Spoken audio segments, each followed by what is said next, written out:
at this show today, and we are at your service. Are you having a hard time being salesy in your business? Well, today's conversation is exactly the conversation you need to be part of. Let's get started.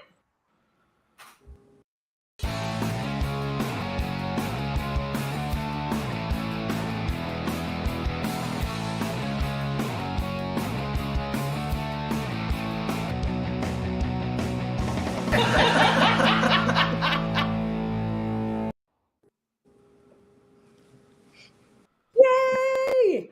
I am so this party today. It is literally going to be a party today. So I hope you are buckled in. And remember, if you are watching this right now, or if you're watching this as a replay, you are part of our cast. So don't forget to join the conversation by dropping your information on the chat, and you can see your comment right here below on the show. So chime in, be that co-host on the couch. But to introduce, I would like to introduce you to my co-host today. So we have Kelly, we have Chris, and we have Rodric, who bounced off, but somehow there he is. Rodric is back.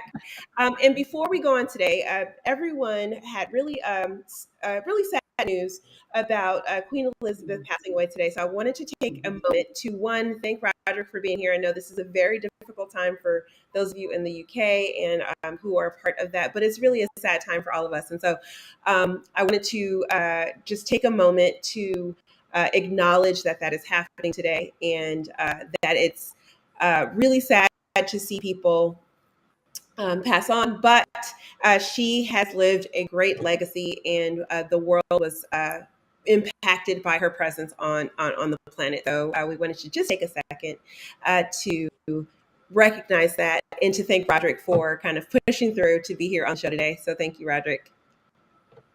Thank you.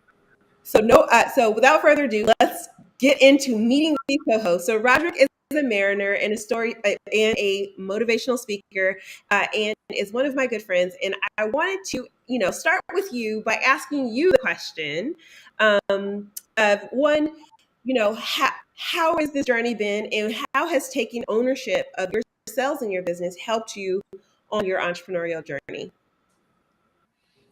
That's a very good question. I believe that it's not about selling; it's about creating. It's all about creating a good rapport and making friends and connecting with the people you're talking to. So put sales towards the back. Trying to make a definite connection with the person that you're talking to, and then, with luck, a sale will follow. But it's about making friends first, and then sales afterwards. That's my idea, anyway. Love that. Love that. Kelly, the intuitive biz and mindset coach. How has, first of all, tell us a little bit about what you do, and also how has taking ownership of your sales in your business helped you on your entrepreneurial journey? Yeah, so I help heart-centered entrepreneurs really bring their passions to profits. Often they know how to be really good at what they do, but they don't know how to run their business. So that's when they hire a business mentor that's heart-centered to help them really navigate their leadership of their business. I love talking about this subject because I've met so many heart-centered people out there that shy away from entrepreneurship because they don't want to be that sleazy salesperson. And they've had other people and role models in life to say the only way to do it is XYZ, and trick a person or help them feel their pain before you get to their yes and all that other stuff. And so I'm like, there's a different way of doing it. And one of those ways is to really lean into your heart, right? Lean back, be in your heart, see sales as a service, and just know it's not about you. It's the person in front of you, and really serving them and helping them. And for me, that's bringing their passion, what they're really, really good at, their gifts and talents, bringing that to their soulmate audience. Oh, yeah. So apparently we're going to start the show out with a little fire because I love that answer. And I love that heart-centeredness. I was over here doing snaps and all that stuff. So I don't know if you heard it. But yes, Chris, you're up next. Introduce who you are and how has taking ownership of your sales helped you in your entrepreneurial journey. Awesome. My name is Chris Hampton. I'm a leadership coach, but and a mentor. A lot of what years of being in the sales industry, I'm still in the sales industry. So how has grown my business and made me successful is one, you control that narrative from a sales profession background. We looked at sales as the end result deal. You closing the deal and you having to meet quota. So put the work of sales on me. And I mean, it affected my life to the point that I get like migraine headaches because of the stress of it all. But when I realized that how to take control of how I viewed sales and my philosophy of sales, the pressure was released because I looked at sales as a service.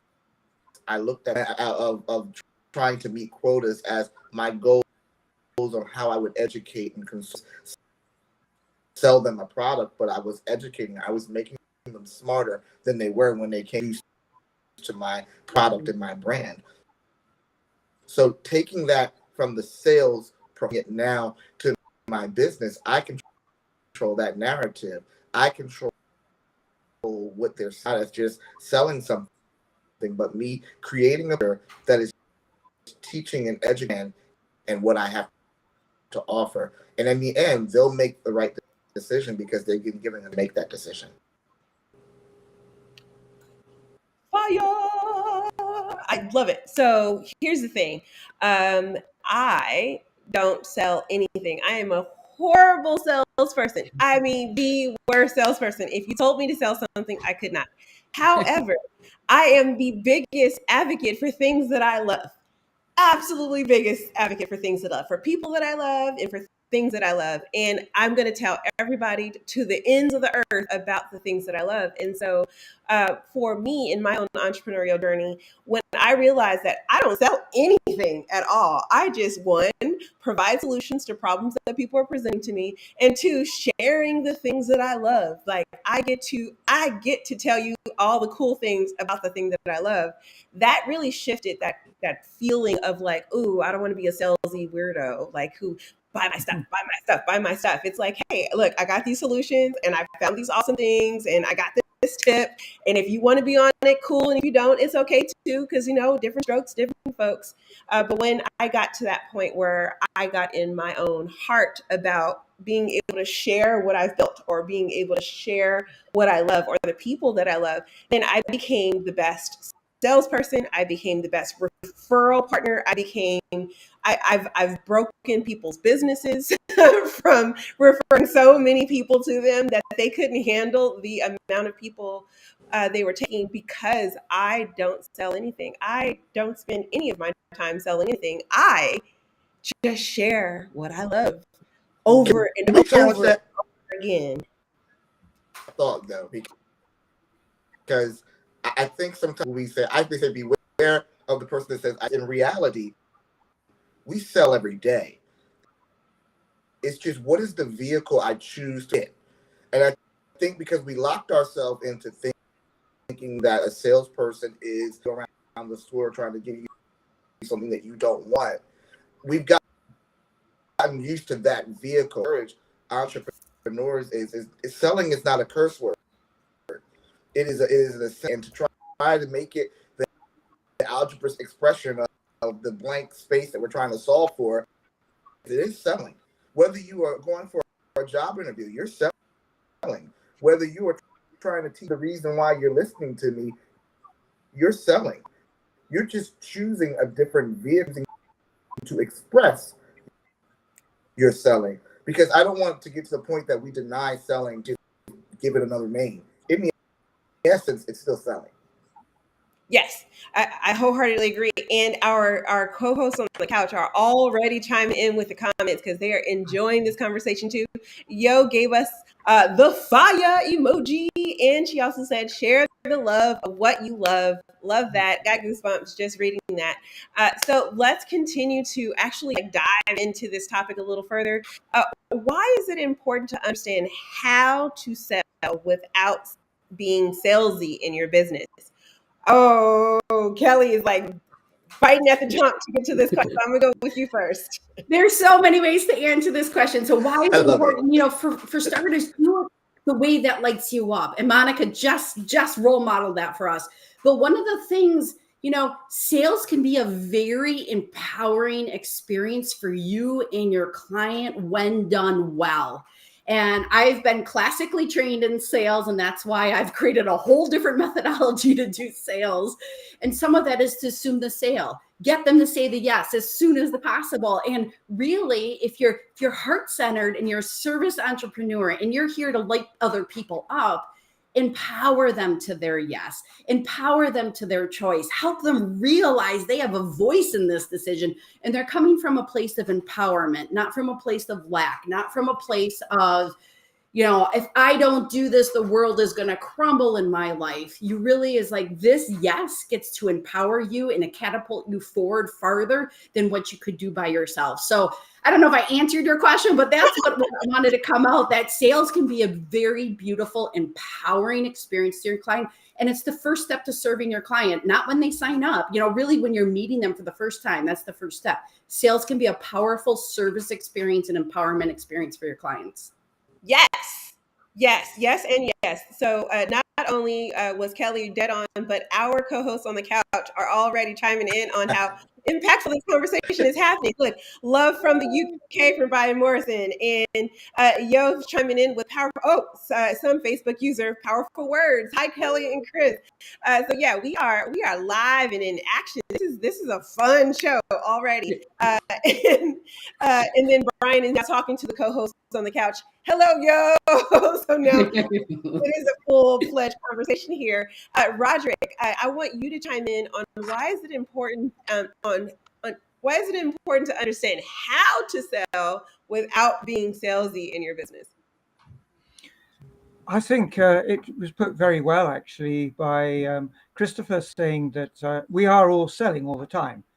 You go for an interview and you're actually selling yourself. You're selling your abilities. And we do that. Even when you meet your partner in life, the first thing you're really doing is trying to sell yourself. I mean, to each other. And it's important. It's part of life. But to appear not to be salesy, because actually being salesy tends to put people off. But you've got to love the product that you're selling. I mean, you've got to believe in it. Maybe not love. That's probably too strong a word. You've certainly got to believe in it. You've got to be passionate about the thing that you're doing. It's a bit like, people like to joke about car salesmen. But actual fact, when you boil it down, I mean, forget the sleazy car salesman, but a salesman who really knows their product, who really is passionate about cars in general, and particularly that model they're selling, you'll buy from them because they've got so much information to give you. Not too much, but a lot. And it's the same with what I do. I mean, I love helping people. I've done it most of my life. You help people. And both Kelly and Chris have touched on this with great words, better words than I can use. You've got to believe in it. You've got to be passionate about it. And you've got to also treat that customer as though you are instructing them, you're educating them, you're saying, here are the facts. This is what is, I can offer you. And it's entirely up to you. I don't mind if you buy it or you don't buy it, but it's up to you. Now you've got the information. What would you like to do? And of course, hopefully they'll say, great, I'll sign up now with you. Exactly.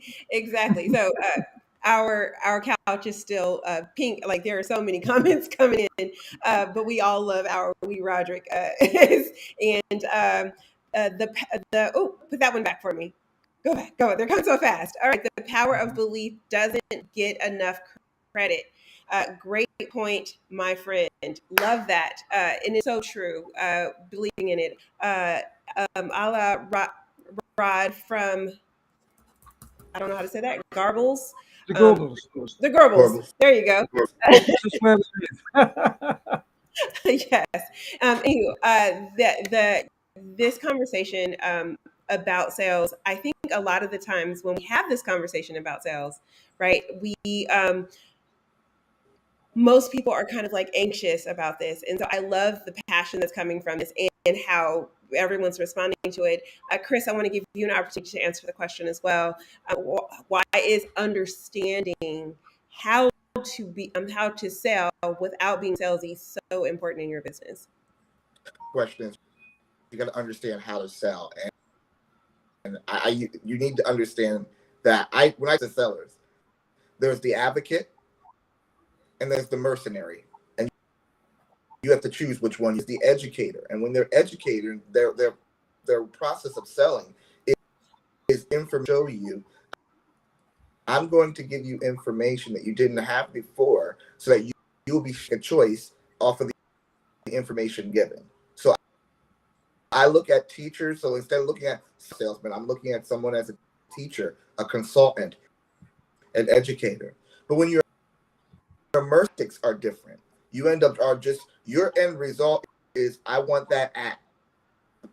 I want the end result with that's going to be my commitment, what feeds me. And the when you are a mercenary, because you end up using, instead of educating that client up and helping them to make that decision, you move to manipulation, coercion, and those are what we see the typecast of the salespeople are. Is I'm going to buy. I was manipulated. I felt dirty when I bought my first car, and the reason why is because educated on the system, educated on the vehicle, educated on how you're build this situation the right way. So now you're at the aim or at the target of some business owner. You have to look at and say, what is my style of how, or the vehicle to present my business in? Do I really care about the product? Do I really care, or am I only worried about the bottom line? Yes, exactly. I'm going to be back on the screen because Peggy is so far in this conversation that she was just watching. She was no longer producing the show. This show is so good that if you put on the cast, you've literally thrown the director off her game. She's like, yes. Yeah. Oh, my turn. But it's so true. It is so true. And I mean, we've all been on the other end of that salesy, I was manipulated to buy this and I don't feel that good. I have a personal rule, and the personal rule is I don't do buyer's remorse. I don't do it. I refuse to do buyer's remorse, and I refuse to let anybody talk me into anything that I don't want, because it doesn't feel good in the end. And even if I have a moment of like, whoa, that was fun, in the end, I don't feel good about it. So I listen. When I see those mercenaries coming, I'm nope. Not doing it. I'm not doing it with you today. I don't need it. I don't want it. I appreciate your hard work and effort. I know you are really trying to sell something, but it is not something that I need, and I don't do it. I run the other way. And there's probably a lot of people who are that same way, who don't want to be sold on any products or anything. So, just know that like what he's saying about that mercenary side versus the educator side, definitely err on the side of education.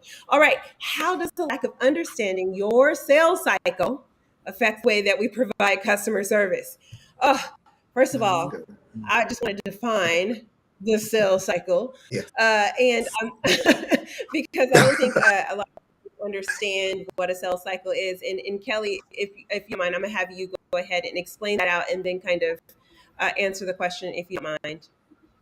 Well, I'm thinking that you're talking about, is it like bringing a person in from having them lean in to raising their hand to wanting to know a little bit more information to their yes to their onboard? Yes. From the time they say, that's interesting, to the time they go, oh, snaps, here's my credit card. Buy. And it doesn't end there. I mean, after they offboard, they still stick around in your atmosphere, in your inner circle, and they might turn back and say yes again. So the customer journey, and your question was, why is it so, like, what's What's the how's gotcha the lack if you don't? like the lack of understanding of this? How does that impact your customer service? I think you miss. So if you're operating from the sale is only the phone call, you're missing out on 98% of your opportunity to serve your client, is really the short answer of it. And there's another element of it, not only to understand your customer sales cycle, but to understand you as the salesperson sales cycle, I think is huge as well. And that just steps into your confidence. We talked about belief being huge, but your confidence in knowing that I'm going to guide you through this whole entire process through my business. Don't worry, I got you. Come along for the ride. I have you every step of the way. People can lean into that and feel she's got me because I'm feeling unstable. I'm scared. I don't know what I'm going to do and I'm about to change, but she's got me. So, let's lock arm in arms and let's continue on this journey. So if you don't know your customer cycle, but also your cycle and being the leader throughout the whole entire experience, I mean, you're missing some massive opportunities to serve at your customer at multiple levels. Yes, love that. Chris, did you want to kind of add to what Kelly was saying? Yeah, not knowing your sales cycle is like taking somebody by their hand and saying, and we have no destination. Mm. So it's like I've seen salespeople and businesses that do not have a funnel of how, and a funnel just as a plan or a way of getting them into the business. But what you gonna do with them? You can't have them sitting in your funnel clogging up and they ain't got no place to go. And actually, you really don't want to do straight line because that's not taking a walk without. When you have a sales cycle, you have a circle cycle that will keep them coming back for more. And it's a plan. If you don't plan that circle out, all right, well, you have an example. Okay, where cycle is, you can reproduce it and then you can actually maximize your customer locked into more. When you look at Apple, they have a sales cycle. Does things. I refuse to be an Apple person, right? And now I'm stuck with an iPad. Why? Because, and I'm sitting here like I said I was going to be Android for life, and they got me with the iPad, and however they got me into the circle, they got me with the iPhone person, but then the iPad got me into the iPhone. Then the iPhone, what is it? What else I have on here? The iWatch, the Apple Watch.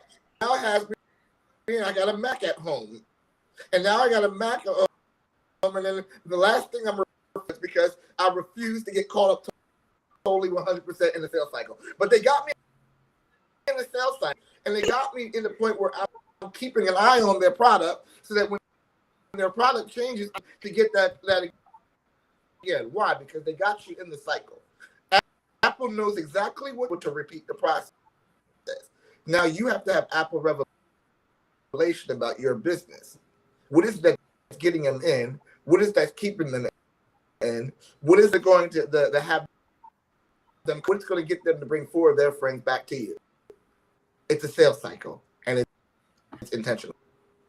Yes, I want to give an opportunity for our co-host on the couch. That was dead on, spot on, and our co-host on the couch have been chiming in as y'all been talking this whole time. So I want to go I like the way that Kelly says the opportunity to serve your client versus get the sale. Language is important. Love that. There was another comment that she had made about I use an Android phone and an iPad, and now I'm all Apple. LOL. Right? So he's like definitely chiming in on that. And the end result to educate or get to the bottom line: are you an advocate or educator versus the mercenary? Good point, brother Chris. So I just wanted to make sure that we added those comments in because that is important to this conversation. And Rodric, I want to give you the opportunity as well to kind of I don't even remember the question. We were like so far into this, but way. Like I'm so excited about this conversation. But so why is it? I'm sorry. How does a lack of understanding your sales cycle affect the way you provide customer service? Well, of course, in a very short word, if you don't know the cycle and if you don't manage that cycle properly, you probably won't have very many sales. But I think that going back a little bit further, the whole sales cycle starts right at the beginning. It's important to get to know your client, to get to find out what their wants are. Not only their wants, but what their fears are. What might be stopping them from getting whatever it is you're selling to them, because you can then address them. What you can say to them is, look, I think I've got a solution for you. Mm-hmm. And then to sort of dig a bit deeper, find out more about them, more about what it is they actually want. And then you can slowly bring them in, not always so slowly, but sort of say, okay, this is what I can do for you. This is how I can help you. And it always comes from, we're serving the customer. We're Yes. providing a need that actually they want. They might be frightened of jumping in with both feet and getting, for lots of reasons. But it's our job to find out, what are those reasons? Can we help them? And even when they say, no, I don't think so, not this time, there is no such thing as no. It's a no for now, providing we've built that rapport, we've shown them that we're there to help them. And we don't actually mind if they don't buy, because we know that if we've given them good service, they're going to come back and say, do you know what? I like that guy, gal, whatever. I like that person. They really helped me. I think I'm going to go and see, talk to them again. And of course, once they talk to you again, as has been alluded to in previous replies, it doesn't end there. We keep them. We keep connecting with them. And maybe even as simple as sending them a Christmas card or a birthday card. Actually, a birthday card's even better, isn't it? Oh, hey, they remembered me. Wow. And then updating them if we've got any little changes in the product or the service we can offer them, sort of, by the way, it's nice contacting you. Just thought I'd let you know in case you're interested, or, sort of, we're now doing this, this, and this. And yeah, they might be interested. They'll certainly like to refer you to their friends. There's all part of the cycle. Rely on them to be referrals, because without referrals, we probably wouldn't have half the business we have. True. Give them good service, give them the needs they want, and they'll say, that so-and-so down there, Rob, yeah, they might say, so you don't know what they're calling you behind your back, but as long as they referral to you, isn't that what's important, eh? Yes, absolutely. When you were talking, Rodric, it really did kind of make me want to remind people that even when it's a no, because you were saying sometimes a no is not a no, it's a not right now.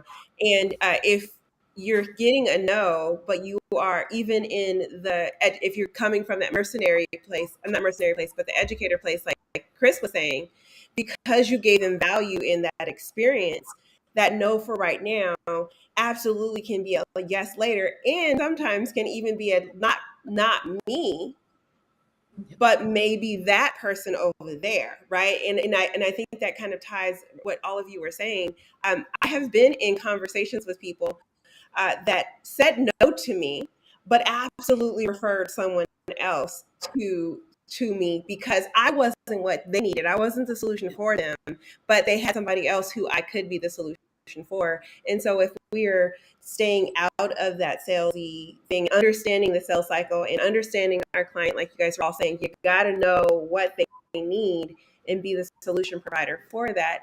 Then when it comes time to make that sale, right, we will be ready to go. We are we are at the 30-minute mark already, and we are only 2 questions in. So we are doing a great job of this topic, or a horrible job of moving through the show. But let's keep networking. Who should ask for help when you're trying to improve in your customer service or your sales? And I will start with Chris this time. Chris, who should we ask for help? Who should you ask for help?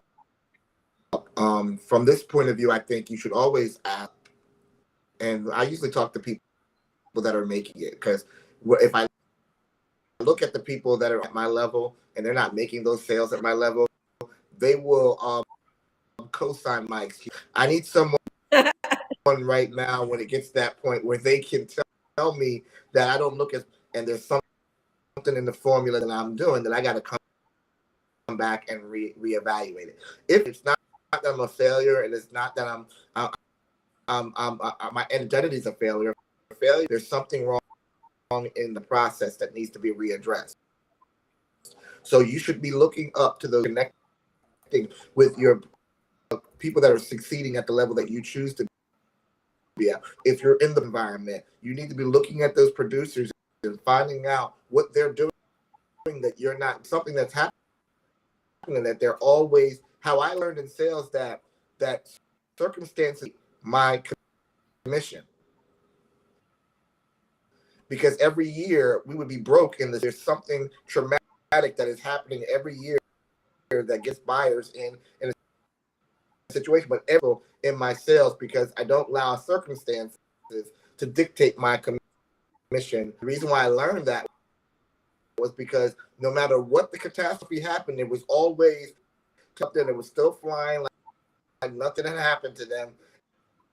And I said, well, if that can happen to them, why? So I was able to learn from the example of someone that was where I was going, where I wanted this thing in the environment that I wanted to be freely able to exist in. So always look across and look down. But when you're in a situation that you're sinking, you're not going to look back. You want. Yes, look forward to the mentor or the person who's got what you got going on. I love that. Rodric, what about you? Who should we ask for help when we're trying to improve in our customer service? Well, there's two answers to that. One is always find somebody who's doing the same thing that you're doing, but is way above you. I mean, a lot better than you. And as Chris mentioned, the word mentor. Yeah, find yourself a mentor, and make sure that mentor is obviously being highly successful. I've got somebody I turn to in the business world because I'm a seafarer, not an entrepreneur by sort of years of practice. And he's given me so much very, very good advice. You probably know him. But the other part of that question is, why not ask your customers? You know, I've done it myself. Ask your customers. You know, this might be a cheeky question, but you know, it's a, you know, how would you, if you were doing this, how could I improve it? And you know, a lot of them, if you ask them as a favor, they'll tell you quite honestly. And actually, I got a sale through doing that. I asked somebody who was hovering on, and they weren't sure. And I said, "Look, forget about this for a moment. I'm new to the game. Wasn't strictly true, but never mind. I'm new to the game. Can you sort of give me some advice? What should I be doing?" And they gave me some excellent advice, and then actually took the services. So there you go. I love it. Do the market research with your clients. I was actually going to say that myself, which is, I am the queen of, if you're going to get some feedback from someone who said no, get some feedback from someone who didn't like it. Grab your pen, grab your paper, and grab some popcorn because it's going to get good. And they're going to tell you exactly the cheat codes to life so that you can get to the next yes. It may not be them, although in Rodric's case, it was that person, right? But they will at least tell you what to do to improve to your process. Kelly, Monica, what do you always say about at the end of your times? Oh yeah, I always say questions, comments, criticism. Yeah, cast questions, comments, and remarks. No matter who I'm talking to, I want to know any of your questions, any comments that you have, and any rude remarks. And the reason most people are like, rude remarks, that's so weird. But sometimes people are trying to be polite by not telling you how things can be better. And so I just get that out of the way altogether. I'm like, no, don't be polite, be rude. Tell me what's wrong so I can fix it, I can be better. So it is something that I truly live by because I ask for it all the time. But Kelly, who should you ask for help when you're trying to improve in your customer service? Yeah, and I agree with what everyone says. And my cheeky answer, Rodric, is anyone that's willing to give me feedback, I'm going to ask. But I'm going to add one more source we haven't mentioned yet is yourself. Like, seriously, spend some time with yourself. In my corporate world, we used to do retrospections, what worked well, what didn't work well, what would you do differently? But the most important clue is if it didn't feel good for you, it doesn't feel good for your customer. Do your sales the way that lights you up, that you're passionate about, that brings the best out on you, because people want to spend time with those type of people, right? So if you're not lit up, if you don't love what you're doing in your sales routine or your sales cycle, change it up. So listen to yourself, tune in. Did I feel great about that? Or what do I need to change in order to feel great? And that will illuminate a lot of different strategies to go on. I love that answer. Our co-host on the couch is feedback is opportunity, and questions, comments, rude remarks. Yeah, Yo knows I say that like daily. Someone else was like rude remarks. So true. And then was there any other comments on the couch? Okay, that's everybody. Woo! Okay, we're getting through this. I love that you guys are actively engaged on the couch. Keep those comments coming. So the last question of the show, because we're going to try to wrap this up. Our final thought: what is your final tip for maximizing your business through sales? And I'm going to have Mr. Rodric go first, followed by Kelly, then Chris. Okay, follow up. Don't forget anyone. If you've got a lead, follow them up, even if it's 6 months later or whatever the timing requires. It depends on, sort of how you finished your last session with them. If you're given a referral, follow it up. If you have a nice customer who's bought something from you or taken your services, again, follow them up. Call them, find out how they're doing, find out if you can help them in any other way. That's a short answer, but that's it. Okay, awesome. And we have Kelly. So my answer would be, collect a whole bunch of different strategies and different ways of doing it, but find that one way that works for you. And if you have to trial and error and get feedback, do it. But your way is the right way. It is a strategy. So I want to give everyone permission right here, right now, to do it their way. And I just want to generate some evidence for people to say, Kelly, I can't do that. I got to do it the way, that classical sales or whoever taught me to do this. I have closed more sales, because my customers tell me, because of the way that I do sales. And the way that I do sales, and Monica, you said this, my personal rule is I do not go for the yes on the phone call. I am that salesperson that will let you walk out the door. And I trust in our connection. I trust in the transformation. I trust in the offer. I trust in your empowerment. And they come back and say, Kelly, I'm ready for that. And so that's my unique way of doing it. That's the way that lights me up and that works for me. It goes against almost every norm that anyone would possibly teach you. And I've had so much feedback that says, Kelly, I said yes because of the way that you led me through that sales call. You let me walk out the door so that I had the choice to come back. So do it your way. That's my number one tip to maximize sales. Love that. All right, Chris, you're up. Final thought. All right, so now we're talking about maximizing sales. So in order to maximize the presentation, and you need to take time to build your presentation on in the beginning, who your customer is, know who your customer is. But once you get them to the table, that it needs analysis and set them up for that presentation. Because at the time, your presentation is now when you're giving them that schooling, that's going to, every time you do that presentation, it's really the same thing that you're covering. Only a couple of things that the customer can ever answer you in that situation in those questions. So building a good presentation is just as essential as having a fun cycle. You need to make time to do that. If you don't know how to have a sales presentation, that's when you reach out to us here on the panel, and we can help you build scratch so that you can have that end result of them saying yes. Even though we're saying that on the sell and getting you to sell, you're still in selling, and the end result is that you did yes. And there is a way of doing it where you're not doing it the way that we showed you today, but that's going to take some and some thoughts. So reach out to us. You can reach out. Yes, love that. So I wanted to give our co-host on the couch a final thought really quick. So we had a few comments come in as you guys were talking, and since they've been so crucial to this conversation today, I wanted to give them the opportunity to do that. Yes, Fall in Love with Follow Up, great show. And Colleen, someone said Fall in Love with Follow Up. Someone said Follow Up, Colleen.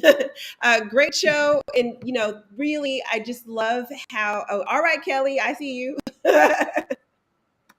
So all of these comments, we love the interaction with our audience. This has been a fabulous time.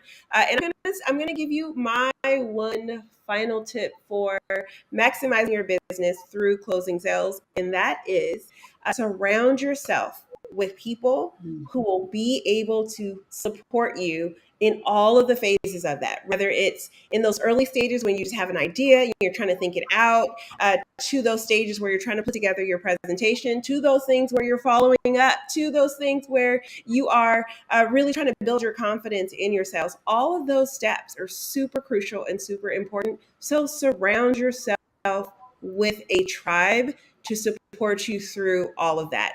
So that's my final tip. This has been an amazing show. And guess what time it is? It's time for announcements. Yes, it is time for announcements. If you are not familiar with the show, you know that I got that announcement from camp, and it has stuck. So here we are. And I want to give each of my co-hosts the opportunity to give an announcement on how people can connect with you in your communities, on your programs, and how they can actually continue to learn and grow with you. So we'll start with Rodric, and then followed by Kelly, and then Chris. Sorry, can you repeat the question? What do you? Yeah, what's your name? Oh, sorry. Yes, following me, I beg your pardon. Yeah, so I'm helping everybody to save money and also make money. And basically, of course, it's your choice. But in this time of sort of financial stress that an awful lot of people are at, all you have to do is go to LinkedIn. You'll find it under LinkedIn, Rodric-Lance. I'm on the page there, and so are my contact details. So call me if you want to know more. Thank you. All right. So now that we've gotten to know each other, I would like to invite you in to subscribe to my freebie library. Then you can gain access and resources to marketing, to sales, to business energetics. I have a belief that if I can give you one freebie, why not give you more than one freebie? So please subscribe to my library so you can have several tools available to you to help you lead your business. I like freebie, Kelly. Thanks. My name is Chris Hampton. Again, it's champion.org. And we'll be doing a seminar on September the 19th on how to live living by purpose and vision and not by circumstance. So you can actually follow me on LinkedIn and Facebook under Champ I Am, and you'll see me under the stairway as well. All right. And we have a number of things that are happening in our community as we never, ever, ever stop. So the short answer of this announcement thing is you can always schedule a call with me. I am always available to have a conversation with you, to direct traffic to the right person in our community who can support you in whatever it is you're doing, to support you by having a community to be around you, or just for us to figure out how we can collaborate together. But there are so many things that are in this MinkLife universe. For instance, we have an online learning community. Sometimes I like to call it the unlearning community, as you unlearn some bad habits you learned in some of them other communities you were part of. But in our community, you're able to watch videos in our knowledge library. You're able to do direct messages to community members like Chris and Rodric. And you're also able to ask for help, right then and there, pop-up masterminds and all that. And you can share your expertise as your experience is super valuable. But it doesn't stop there. We also have our Minkubator. That's right. We have co-working on a daily basis, so you never, ever, ever feel alone in your business. Being an entrepreneur can be a lonely business, but you don't have to do it alone. So come in, hang out with us, because it's a smarter way to get better results by getting those things on your to-do list off, by having support, by working with a trainer or coworkers or independently, and you'll be able to create more time in your day by doing the things that you love with support. And last but not least, we are also always ready to get the party started at the next Global Virtual Conference. Yes, we have our next one coming up in London, so you can catch Rodric at that one as long as everything goes the way it's supposed to. And it is an experience that you have never had before. Chris will tell you, because he has been on multiple of them. It is 24 panel discussions, 6 reflective workshops, 24 breakout sessions, and global, I mean global networking community that's sharing their expertise. And it's all happening in just 2 days. That is September 15th and 16th. Go to nextglobalvirtualconference.com to get your tickets. You do not want to miss this global event. And that is it for the announcements for the community. I would love to thank my co-host. This show was fire. We are over by at least 1 minute, but every single second that we were on this show today was totally worth it. Thank you so much to Kelly, Chris, and Rodric for being a part of the show today. And I thank you to the co-host on the count for chiming in. We will see you next time on the show. And with that, we say goodbye. Goodbye.